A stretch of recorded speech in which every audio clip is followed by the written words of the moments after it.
Affirmé que l'accord de paix signé entre la République démocratique du Congo et la République du Rwanda vendredi 27 juin 2025 va bientôt être ratifié par l'Assemblée nationale. Kinshasa Ngaliema, la maison de l'ancien président de l'Assemblée provinciale de Kinshasa et député national actuel, le docteur professeur Godel Koyi, situé sur l'allée verte dans le quartier résidentiel de Joli Park, a été démoli dans des circonstances qu'il qualifie de revanchardes et illégales. Très remonté et sans remet au président de la République Félix-Antoine Tshisekedi, appelant à une intervention pour faire cesser ce qu'il nomme un banditisme d'État.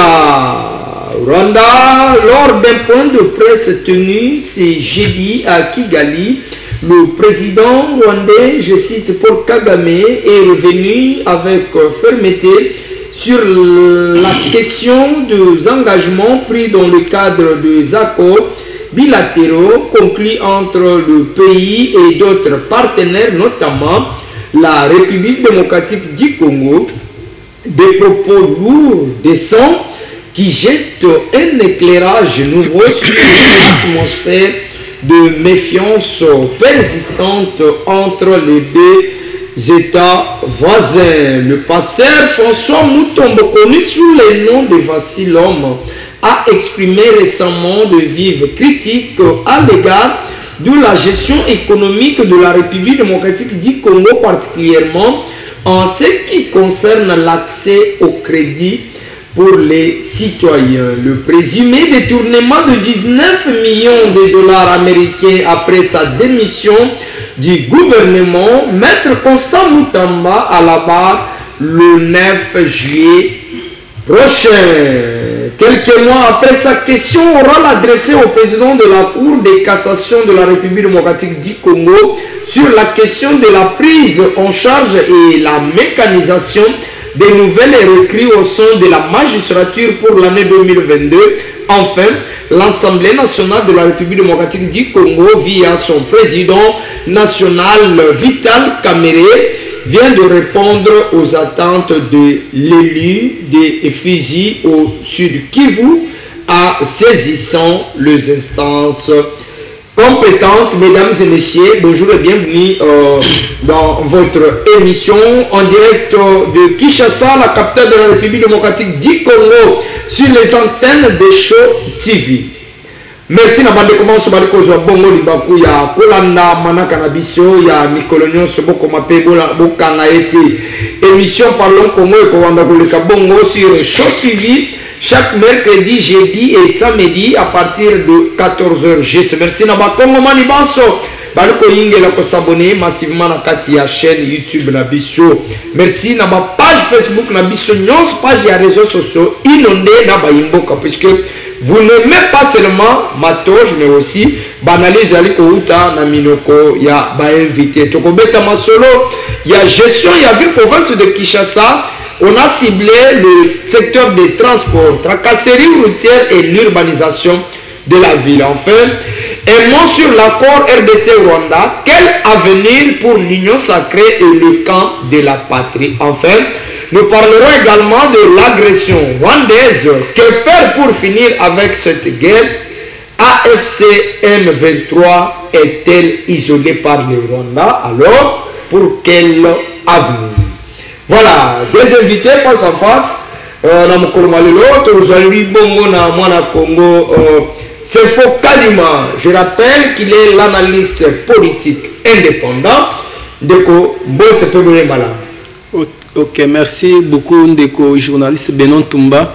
Merci na ba Congomani tout bazolanda biso na moment oyo surtout ba kinois na ba kinoise to pesi bino merci mingi oyo toyeli ndemboka par rapport tozana bandeko mususu bayaka liboso ya ba etanduike boye bayelaka ba si ba komelaki ba pesaki ke lo baboye mais biso awa toyelaka ndemboka. C'est pour cela tomonaka d'abord ba oyo bazana ba parti wana ko mwana makambo na bango ezalaka pena elongi te. C'est pour cela biso to garder position na biso na ngambo ya peuple ke na ngambo ya kolanda bango ba individu batu oyo la majorité bazoboma mboka na biso yango wana biso toyolobela bakongomani indépendant pro opposition to pro pouvoir nga aza mingi na ngambo ya peuple yango puisque eza na peuple eza na ngambo ya pouvoir peuple mosusu na ngambo ya opposition wana pena nazondima te tokoki kozala jamais na bapeuple ya bongo te naza sike bango baza na opposition wana baza ba leader ya opinion bango mpe baza na pouvoir baza ba leader ya opinion mais biso toza na ngambo ya peuple mais yango na tuni yebisa bayimboko peuple nini oyo ezali eza ya opposition to ya pouvoir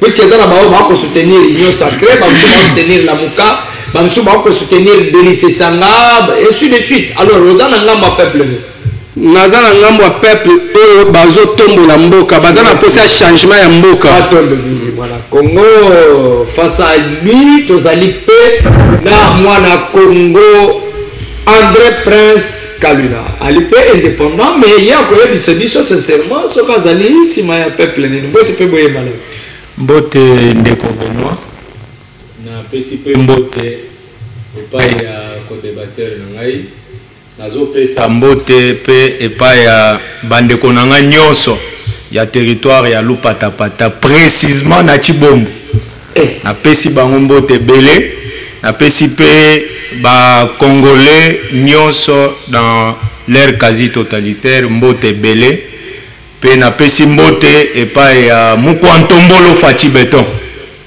napesi mbote ebele en tout cas tozali pona kolobela mboka pe kopesa ba lumière sur la majorité des questions qui fâchent dans tous les sens dans la République démocratique du Congo. Merci beaucoup. Toujours Nayo, épinglons cette question de la gestion de la ville-province de Kinshasa. Oezami bongo na maboko ya mwana Congo Ediyeli na Daniel Bumba Lubaki. Est-ce que ces deux hommes, avec leur gouvernement provincial, sont à la hauteur de relever le défi de la ville? Merci beaucoup mwana mboka ndenge osepeli kobanda nangai ozoluka oyeba soki s'il vous plaît on peut répondre yo peuple nini asimana yo je suis indépendant pro pouvoir merci pour la précision ouais. Allez-y otuni na mekako limbolela bana mboka soki excellence Daniel Bumba na vice naye bazali kosala musala malamu na ville province ya Kinshasa. Ya liboso nazo pesa nanu mbote epai ya excellence Daniel Bumba na équipe naye mobimba na pesi bango mbote belé et je vais préciser une chose est que Daniel Bumba est déterminé à relever ba défi et belé na ville province ya Kinshasa. Okay. Na programme na ekengenal oyo ezali bongo anomaki yango Kinshasa ezobonga. Na Kinshasa ezobonga nalingi na meka ko expliquer ko soit ko yebisa ba kinois nyonso que Daniel Bumba jusqu'au jour d'aujourd'hui a totalisé une année na un mois à la tête ya hôtel de ville. Maintenant, une année, na un mois, Daniel Bumba a pris cette province. Na qu'est-ce y a l'État et Zala qui n'est l'autre côté. Atikala kokute l'autre côté. Akuta qui est l'autre côté. Au lobby, parlons Congo. Allez-y. Tozoloba Congo. Au sepelito bandana nous na ville province ya Kinshasa. Alors, sepela pena ebisa bakinois nyonso.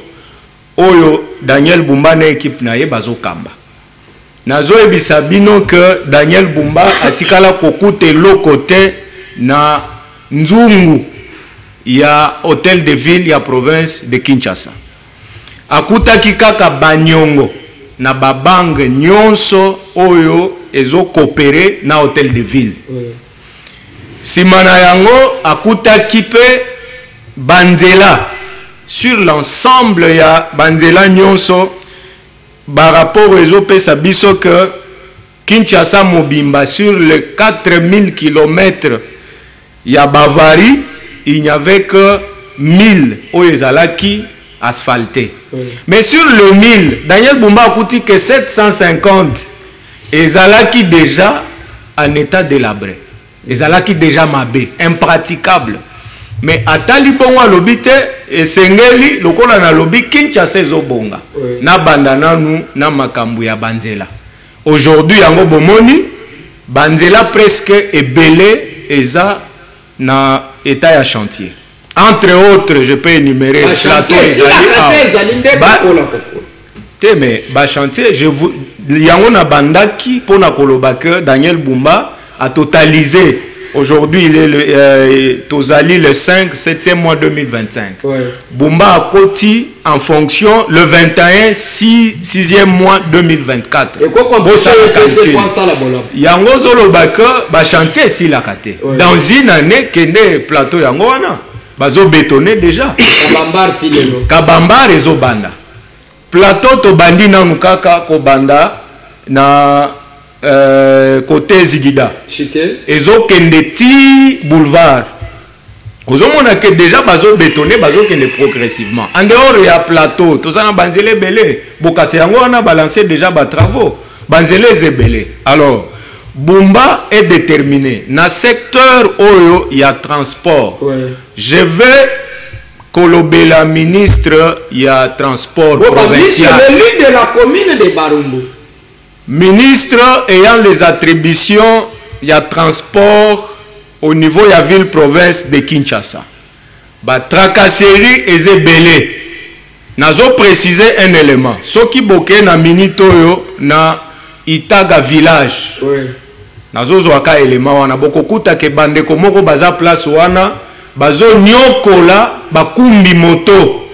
Et puis les gens associatent bazo nyokola bakumbi moto place wana, vous n'avez pas l'idée. Okokuta soki ayeboyo komona mutu aza na mikanda ne nyonso. Présenter mikanda la kisi simanango ote lipapa olade okokumba moto na lipapa te. O sapato olate za kotoboka. Mais mutu azokanga azananu. Alati malamu te, azana lipapa, ainsi de suite. Mais tout ça là, nazo yebisa ministre il y a transport provincial ameka kota la batwana parce que bazolo bake bazana baisse. Donc ba autoriser bango basala musala wana. Et chose grave, Brukumese il y a commune ya Kinshasa. Comment na ezakana? Comment nani Lukango. Lukango ata na réseau social. Na kutipe bande komoko bazo contrôler batu ya pusu. O balakisa mikanda ya pusu po pusu etambola na commune ya Kinshasa, il faut ezala na mikanda na. Mais attribution ya baburumese. Les asigné mais musala wana il faut mona ndenge bazo sala musala wana epa bandeko oya pesi makoki po basala musala na nzela. Po pesa batu makoki basala musala ezali mabete. Kasi faut ko landela po yeba ke musala wana bazo sala ngondenge nini. Merci beaucoup. Merci mon Congo, je rappelle qu'il est André Prince Kalina, indépendant pro pouvoir, il y a Félix Antoine Tshilombo Tshisekedi. Mon tombe. Bango bayaka kaka kokuta na kesa l'état, bon réalité mais mitu kaizali kotamula na carburant, kokota banda kwa kitoko na musolo. Alors beaucoup de caisses vides mais il faut qu'on connaisse certains moments ya lokola mwasa na libala akuti mobali na caisse. Mais moi wana quand même santé ko bouger. Mais beaucoup de gens qui ont caisse à l'état, mais ma fouti à l'éco bakisama, qui toque à l'éco bakisama, ça veut dire que et l'eau est mouké et zalaki. Moi la Congo c'est faux. Les cambo il y a tracasserie routière la ville province de Kinshasa. Au-delà il y a tracasserie routière, et ça a phénomène mususu on a flambeau. Pemben il y a prison en dolo, vous ne pouvez pas y passer. Ata au Yibi quoi il y a prison. On vous interpelle. Moi j'étais victime avant-hier. Naye makolo babengi singa kaka moi carte na biso ya balobeli ya mboka nde baye comme la peine. Mais si ce n'était que moi comme mani mususu tracasserie comme à niveau nous. Alors est-ce que vous trouvez dans le chef de Daniel Bumba na Ediye de vouloir mieux faire et transformer la vie? Ok, merci Benon Tumba. Ouais. D'abord, ba Congomani, ba jeunes quinois, ba jeunes quinoises, ba benga biso ke ba jeunes capables leaders, ba benga biso pambate. Ouais. Pourquoi? Parce que pas capable président. Ah oui, Aza capable, mais Aza jeune capable leader. Ouais, Aza jeune capable leader. Na sangicité ba Kongomani nde ba pesingai. Par rapport ya oyo na sali o bango ba monaki sans que ngamona mi pesa. Allez-y.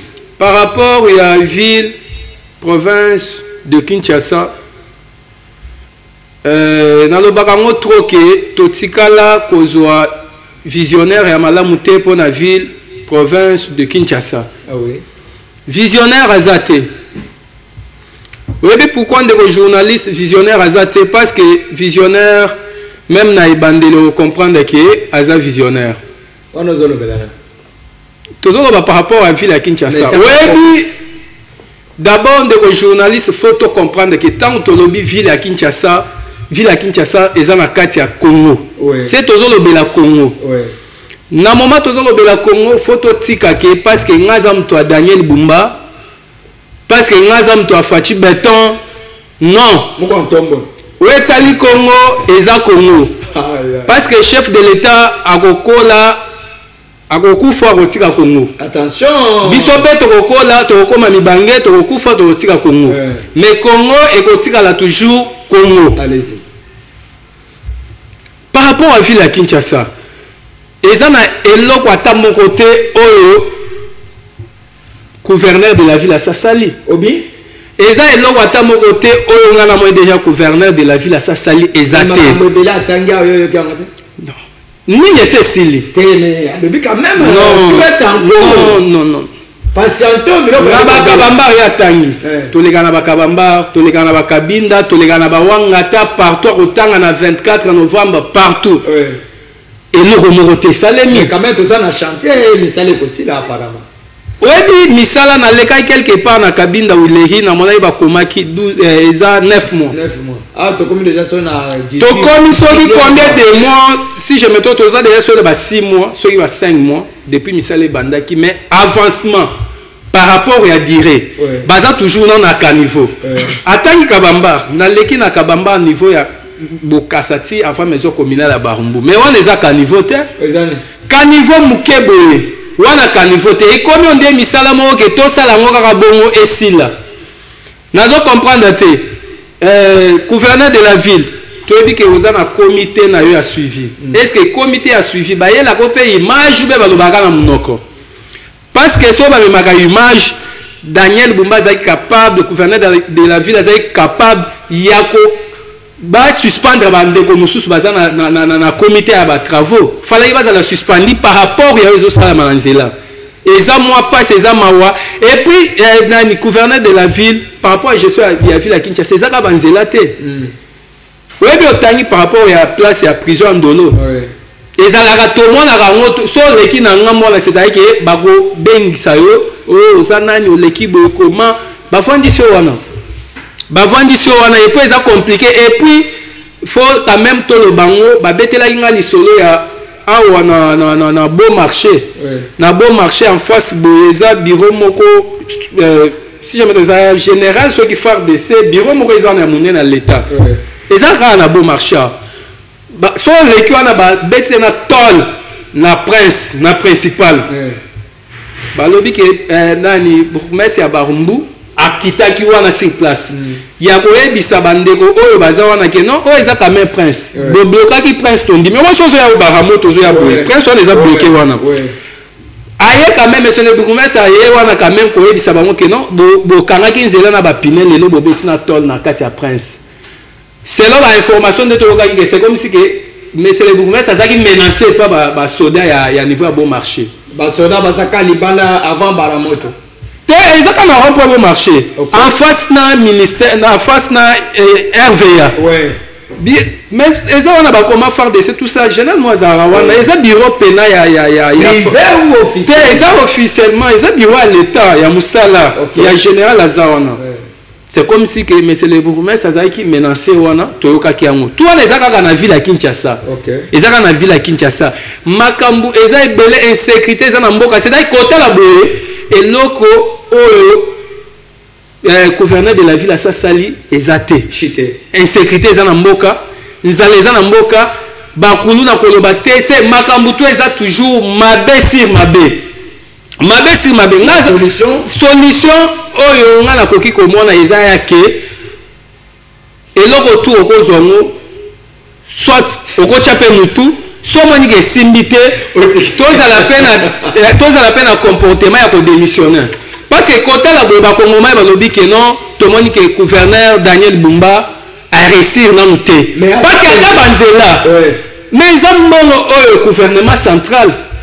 Mais on ne comprend pas banzela les alliés na discussion ya vie. Non, d'abord oyo bango bazo sala eza financement ya gouvernement central. Mais tout le monde va dire qu'il y a ITPR au niveau provincial. Oui, na habité, mais c'est comme biso toyoki ke eza financement ya gouvernement central.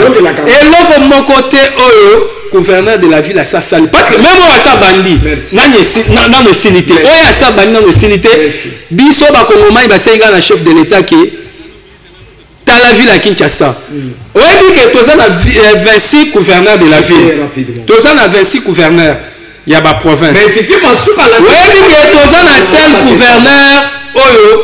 Attends, tout le monde va botter milelo. À cause de l'homme même bassine. Na bassine on comprendre que Aza Madame Fifi Masuka. Ah oui, ça. On dit que comment Madame Oyo Aza na Katanga na Lolaba. Après ba na Congo mobimba comment. Ah oui. Mais le reste chef de l'État Kinshasa za musale belé. Kinshasa za musale belé makasi. Pourquoi pas besoin Fifi Masuka te koche na Kinshasa? Ça c'est vrai. Mais peut-être Zola besoin Fifi Masuka. Non.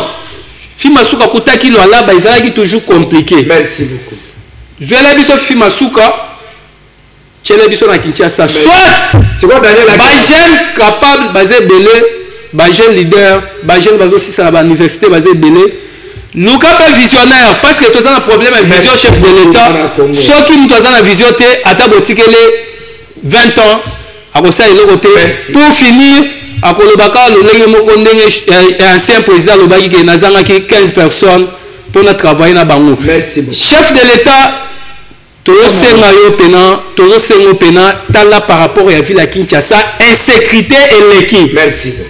Quand on a la ville à Kinshasa, quand on brosse na kabe ya kama ngate pope kuna mbulungani ya limwa makasi ba yimbo ko bale ko tambola nzala libumu maye commissaire tina bonjour bonsoir na Congo et comilix. Ça je précise. Pour mon temps ça yombo il faut attendre la peut-être bonjour wana moi $10 de kobi. Mais soit mon question après sur bonjour et le kobi maté à koleka le kola ebiote. Ça c'est très important. Moi, au Congo, un point, puisque plusieurs se sont posés mille et une questions. Est-ce que l'accord signé entre RDC et Rwanda, une paix durable pour la partie orientale de la République démocratique du Congo? Moi, Namboka, nalingi d'abord na zongela maloba ya ndeko. Ah, tout est abordé.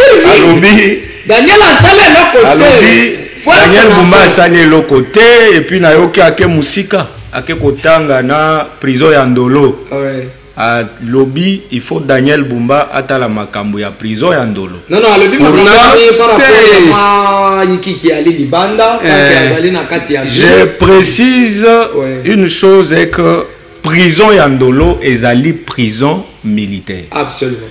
Ils ont la compétence, il y a Daniel Bumbate. Ouais. Et puis la ville-province de Kinshasa, ils ont un statut spécial. Okay. Non seulement ils ont province, mais aussi c'est une ville. Alors, une ville cosmopolite, une ville où ba institution nyon soyamboka et vandi. Ezali nenge mokote na Lualaba. Ils ont mon côté na Katanga, ils ont mon côté na Sud-Kivu, ainsi de suite. Aux la gouverneur na ville province de Kinshasa, il faut la maïle. Il faut la vision. Parce que na yoka lobby Daniel Bumba a na vision te. Bon, ce qu'on a na vision te. Programme Daniel Bumba, je peux dire que c'est un homme providentiel. Je le précise et je sais de quoi je suis en train de parler. Daniel Bumba, c'est un visionnaire. S'il n'était pas visionnaire, à Kokakiko, soit programme Okopesa Yango d'abord cette dénomination telle que Alobake Kinshasa Zobonga. concept. Et ça concept mais ezali ko incarner programme kengenal nae. Ah oui.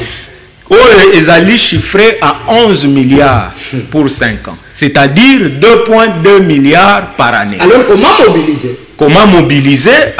Ceux qui osent posé à comment mobiliser, peut-être prochainement, on va parler de ça. Allez-y. Tozo qui mate rapidement. Likambuya accord. Nalingi n'a pesa quelques lumières. Et sengeli koyeba que likambuya kimia ou soit paix au bazolo bela, c'est un processus. Ah oui. C'est pas quelque chose qui peut venir comme ça, ndenge ba signer wana mbala moko pe bomoni kimia ngwe kotité. Parce que est ya mboka na ngai ezalaki envahi par le rebelle oyo bazwaki couleur ya bana mboka ou aussi longtemps que bazalaki sous-traité par ceux qui nous agressent, entre autres Paul Kagame. Mais nayoki pe vendredi awa Paul Kagame alobi andimaki te ka wana ekokaki ko signame. Donc il ne croyait, il ne s'attendait pas que cet accord là pouvait être conclu entre la RDC et lui. Donc ayebaki ka kendenga zwaki Kabila atindaki na Goma pona ko congoliser cette agression là ou soit la prise de Goma ainsi de suite. Ayebaki pona à salongi déjà. A préciser pe loko moko lobi ayokaka mutu moko alobaka ke azana ba drone oyo ekoki kokende akotinda ngoti Kigali, mais apesaka ye pe réponse pona kolobaka ye akotambola makolo ti kokoma bisika ba drone wana eza kovanda.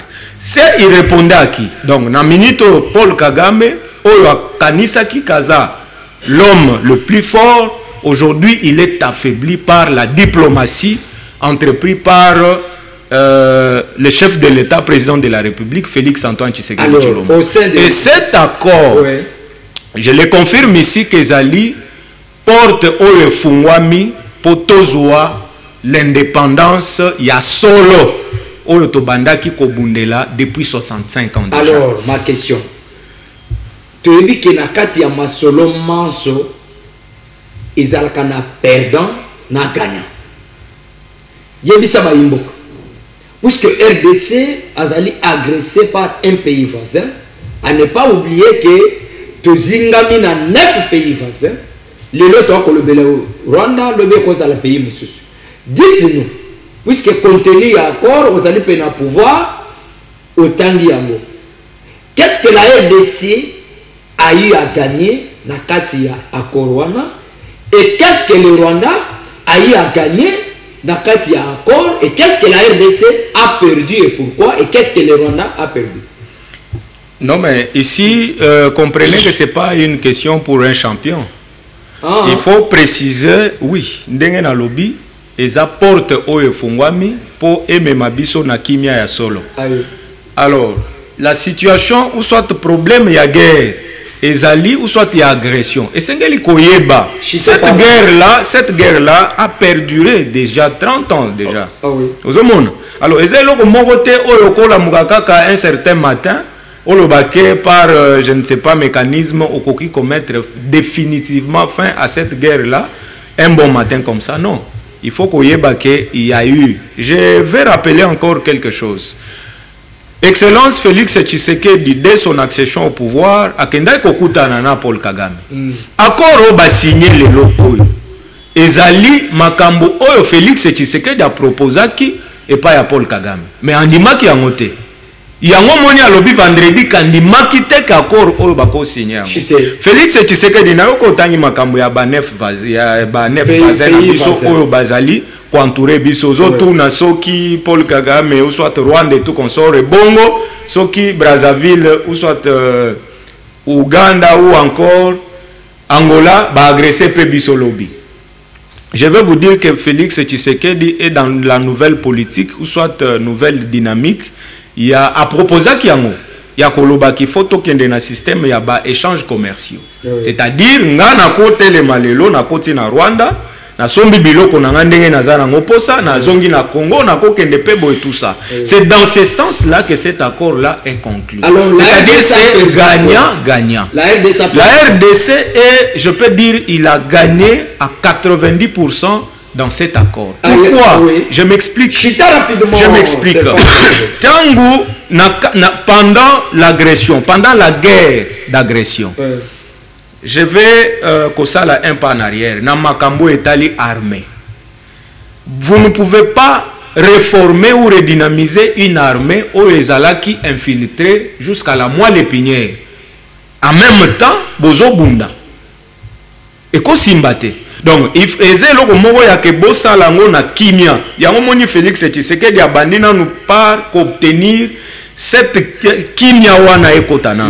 Pendant kimia sikoyo neto koyeba ko redynamiser ou soit ko réformer armée na biso pour l'obito za la peuple. Parce que la question ici est que tozala na armée oyo kozala à la hauteur ya ko répondre ou soit ko traquer banguna nyonso oyo bakoki kokota tongo midi pe poko na kata mboka na biso pour sécuriser nos minéraux. Donc le sol et le sous-sol. Merci beaucoup. Le sol et le sous-sol appartiennent à l'État congolais. Est-ce que l'État congolais a le contrôle de notre territoire national?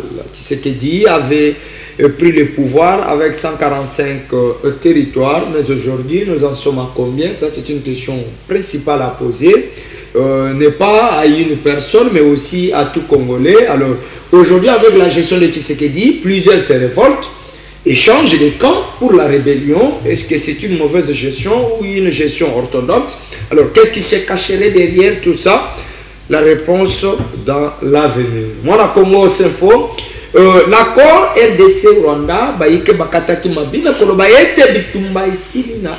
mais jusqu'à maintenant, quoi que l'accord va signer, mais l'entité territoriale est sous occupation, il y a Bangona, il y a Congo.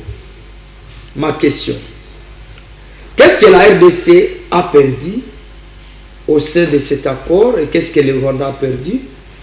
Vice-versa. Et l'avantage du Rwanda face à cet accord se génère à quel niveau? Ok, merci. Mwanamboka Benon Tumba. Ah oui. Elo Aligoso d'abord oyo ngai nako sengaka na chef de l'État qui accord oyo to bo signé na Rwanda eza mabete eza bien par rapport ya koluka pe kimia na mboka. Mais eko matende to bando lobela ba accord ya ba ancien président. OK. Eko mabongote. Pourquoi? Parce que les lobo signé, ils ont déjà histoire mobimba. Ah oui. Histoire on est maté qui t'a to changer ngote etikali libela na libela qui na régime ya Félix Antoine Tshisekedi na 2002 ba signaki accord na Rwanda.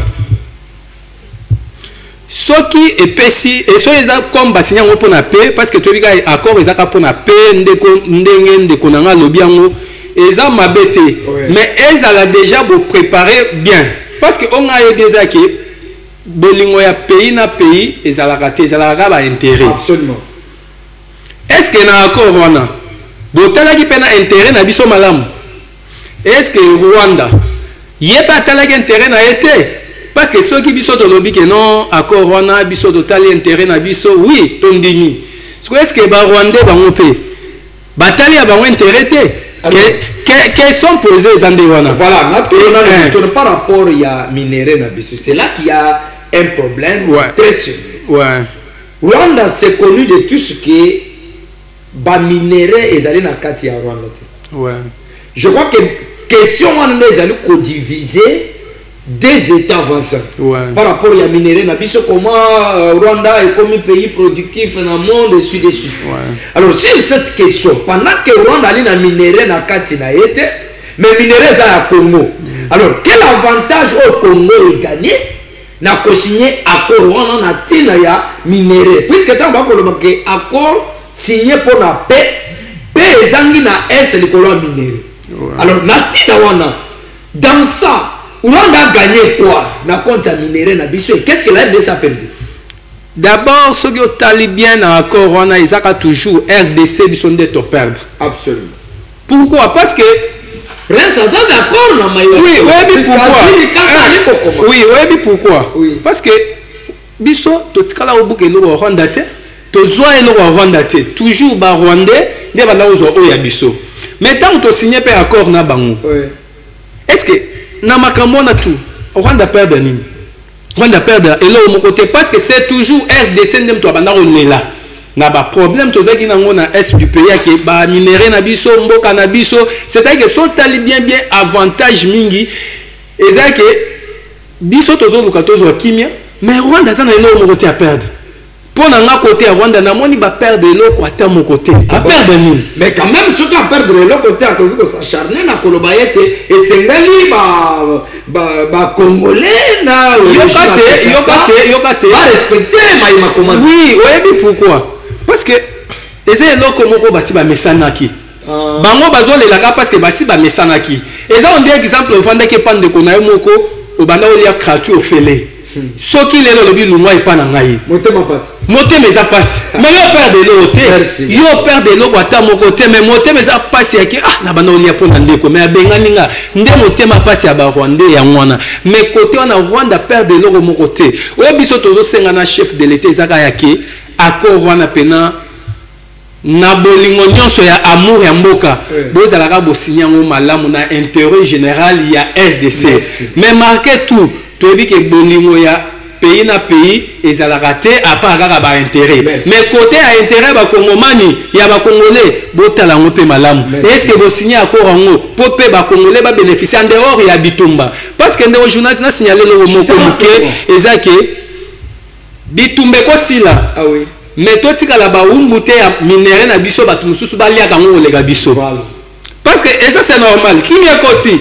to tikali sko ba umbu jour président Moussoussou exemple soit ba leader Moussoussou bakoya batali que non par rapport à accord bandeko oh bazaki na ba avantage makasi c'est bitumbeko bandela. Merci beaucoup, ça c'est une précision détail de la part des infos. Ma question c'est de la RDC on peut attaquer le Rwanda qu'avait dit Félix Antoine Tshisekedi dans la période électorale. Maintenant, la RDC n'a pas intérêt de se déplacer aller vers la frontière rwandaise, mais de Goma, on peut attaquer les Rwandais. C'est ce que tout le peuple congolais s'attendait. Félix nous avait promis également que maintenant là, si même une balle tombait à Goma, Félix devrait réunir les deux chambres du Parlement pour déclarer la guerre contre le Rwanda, puisque la RDC était déjà prête. Oui, quand même, côté il faut comprendre que le chef de l'État, quelque part, a raison. Chef de l'État, en dehors de la chef de l'État, a politique. En dehors de la chef de l'État. A peine raison par rapport à l'Obaki. Oui, pourquoi? Armée Nabiso est infiltré. Chef de l'État est infiltré. Oui, et ça n'a un mécanisme belé. Dans la politique, et ça n'a un mécanisme belé. À qui à l'obaki on a sens belé, mais à réserver sens ressources. Et ça n'a pas façon belé. Mais au sein de la chef de l'État, ils ont qui accord au signé dans Rwanda, ils ont la paix pour l'intérêt général pour l'emploi. Vous avez déjà dit en direct de Show TV, dans le cadre de votre émission Parlons Congo. Merci beaucoup à tout le monde qui s'abonne également dans notre chaîne YouTube Parlons Congo TV officielle dans toutes nos plateformes des réseaux sociaux.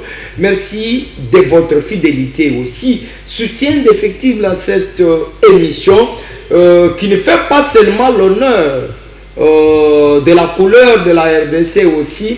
Nos analyses, réflexions permettent à tout Congolais de bien vouloir connaître où nous allons avec les autorités. Nous sommes fatigués des promesses, mais il est temps de mieux faire car l'avenir du Congo, il dépend.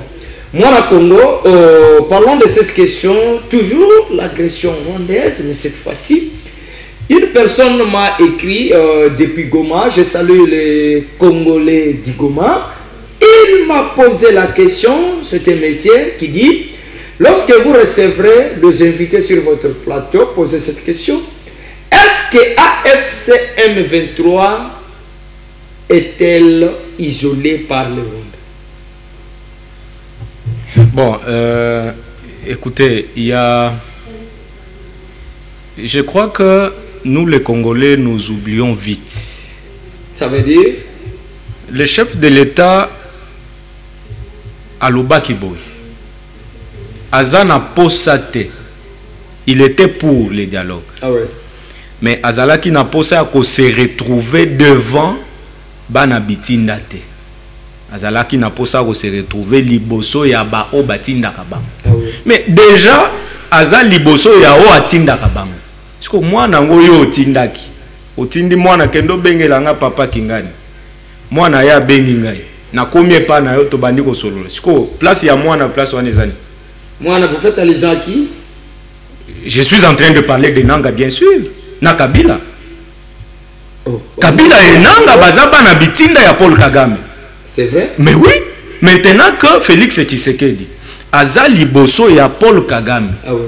O azali pe commissionnaire ya ba multinationaux. Ah bon? Il faut préciser les choses. Allez-y. Tangu tozolo ba ou soit tozali kokanisa sur nos potentialités ya sous-sol, na sol na biso. Il faut qu'on réfléchisse. Et ça question oyo tokoki ko réfléchir avec toute intelligence. Ah oui. Omoni na famille pour nous les Africains. Soki batali bien. Kaka yo mutozalaka kitoko. OK, obali pe mwasi aza kitoko.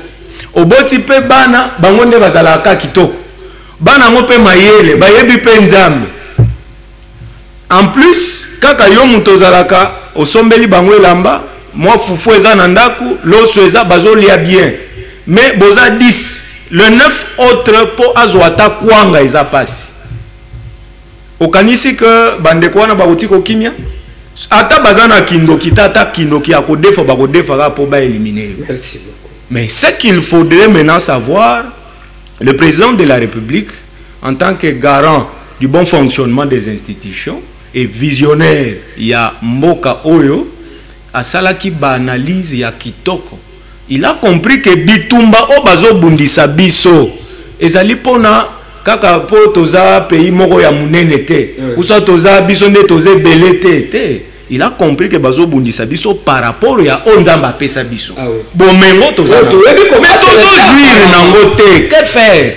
Na ozala na minéré wana. Mais ojuisaka nango te. Ba biso nde tovandi bo ngaku mutu nazolo ba ata diama pamba na yebi yango te. Mais eza na Congo. Merci. Précisément eza pe na province na ngai. Mais natika koyeba yango te. Mais atali alobi te. À la place biloko ezalaka bato bazoya bakote li porto babomi bayibi bakei. Que faire? Na meka kokanga na no porto. Merci. Félix Tshisekedi c'est un fin politique. Ah bon? Oui. Il a compris. Bomoni na période oyo tokozwa oyo Rwanda kosala peut-être semblant ya kete accord esigname ya kimia tout ça. Félix a kokota siko na kati pona ko préparer armée na biso. Ah bon? Tangu tokozala na une armée forte. Après combien d'années il lui reste? Attention, 2028. Pardon? Attention à bientôt 2028. Il doit respecter la Fayulu na bana basi ba PC continuité à mandat. Non mais basi ba PC ba continuité. Yo zo mona mambo te to je ne comprends pas. Le mandat constitutionnel prendra fin d'ici 2028. Ah oui. Ozomon. Mais bango ba ke ba lobité yo kotika wate. Yo faut continuer nan ko silisa.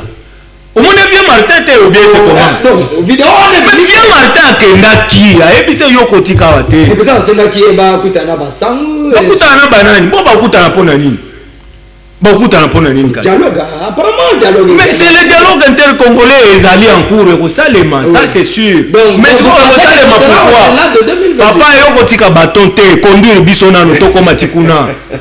C'est ça le calcul. Mais tous ont réfléchi.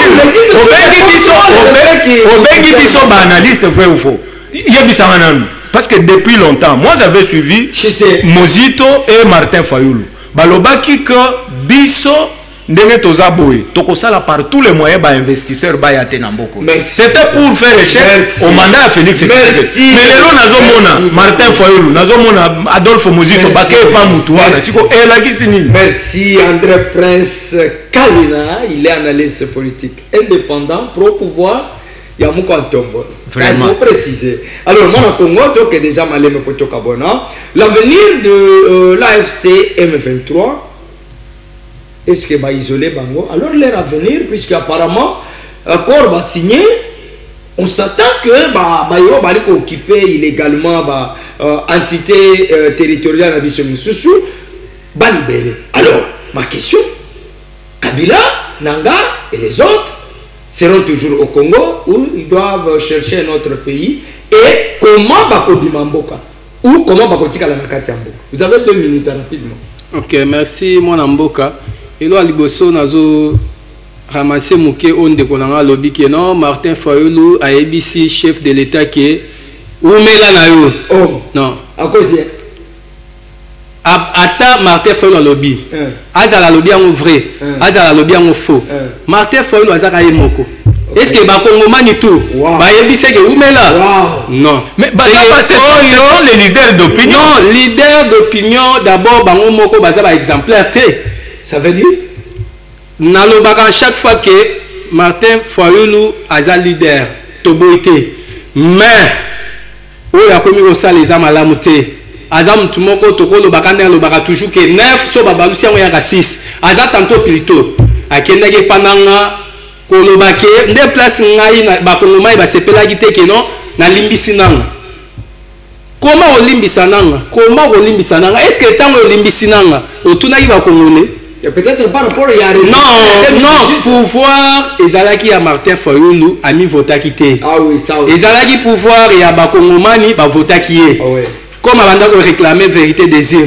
Ce comme ya ke okeyo moko ke olimbisa nanga, c'est-à-dire que lecteur na nde batinda ki alimbisa ba vidéo nde ba lecteur bazo ebisa ye ke nde olimbisa nanga. Côté wana l'avenir ba sepelaki te ona limbisi nanga. Non, yo ko limbisa nanga te parce que solo baki ba yibaki pouvoir na yo, ba kongomani nde ba votaki yo. Ya wana nde na ramasser par rapport ya ye Fayulu lobby alimbisi nanga marqué à salaki mabe par rapport à pouvoir na ya banda ko réclamer biso to yebite nanga ndem to lobaki ke non pouvoir wana apesa yango ezalaki pena ya chef de l'état de selon nanga wana eza bisote nanga wana eza bisote wana selon nanga par rapport ya bandeko na biso bananga d'abord nga nazo lutter contre rébellion na mboka. Ah bon? Lit na nga yangwana même ceux qui en tant que jeune capable leader oh ba jeune tout balobi ke toza sima na yo.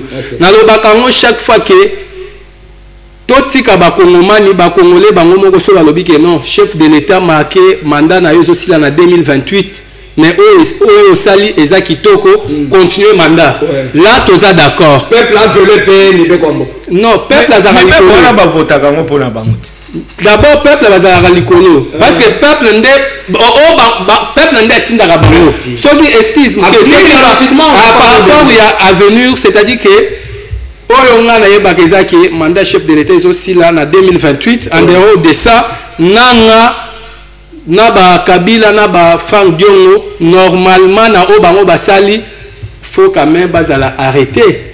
Est-ce que so basengi bolimbisi soki basengi bolimbisi là faut ba kolomani soki basengi bolimbisi to ke na Goma ba place ba banda oboma ba kongolais to tuni ba kongolais na ba oyo batikali ba veuve ba o batikali bazangi ba papa bazangi ba mama to tuni bango est-ce que bolingi bolimbisa nanga so bandimi nde bolimbisi nanga. L'émission est finie. L'émission est finie, on devait beaucoup parler sur ces mains. Je vous donne 5 secondes pour votre mot de la fin. Moi, la Congo, André Prince. Oui, pour Nangai, Nazolo Baboye, et pas ya ba Congolais nyonso, bisika bazali. To sala effort, to telema biso ba jeune. Pour ko bengana tous les mal éduqués au bazali non ici on qualifie évitez-moi des qualificatifs mais il fallait qu'on y ait c'est exact qualificatif je peux m'expliquer pourquoi non ba mal éduqué au bazana appareil à l'état na ba oro bazali ba bisika mususu na ba zone d'ombre pona ko nyokola peuple congolais pour détruire mboka oyo ya biso. Merci mon Congo. Également c'est faux. 5 secondes. Okay. Mot de la fin. OK. D'abord nazo c'est toujours ba jeune que totelema mboka oyo eza ya Fayulu te, mboka oyo eza ya nani chef de l'état yemoko te, mais mboka oyo eza ya ba Kongomani biso tu. Yeba ke chef de l'état tana ye koleka, mais Congo kotikala ka Congo. Tana ngai koleka, Congo kotikala toujours Congo. Tozo zela kaka ke chef de l'état asala o azo sala ke pona mboka na biso eke liboso, mais na 2028 ba jeune boye banani boko pona nani boko zoa parce que to komi na ba député oyo to ko benga bango ke ba député ya Kuken. Merci. Oye babango fo beta so betina bimine na misala asala ka eloko moko te. Merci na bande kobanso bolandi biso. Merci na Baibazaki Sima Bilili pour na Tokoma Nanda Kondenge Longobani. Merci pour notre professionnalisme. Et aussi la rediffusion de cette émission sera à partir de 23h sur Show TV. Bande Kobanso Bokoma Bo continuer. Notre plateau est ouvert à tout le monde. Yali le kola.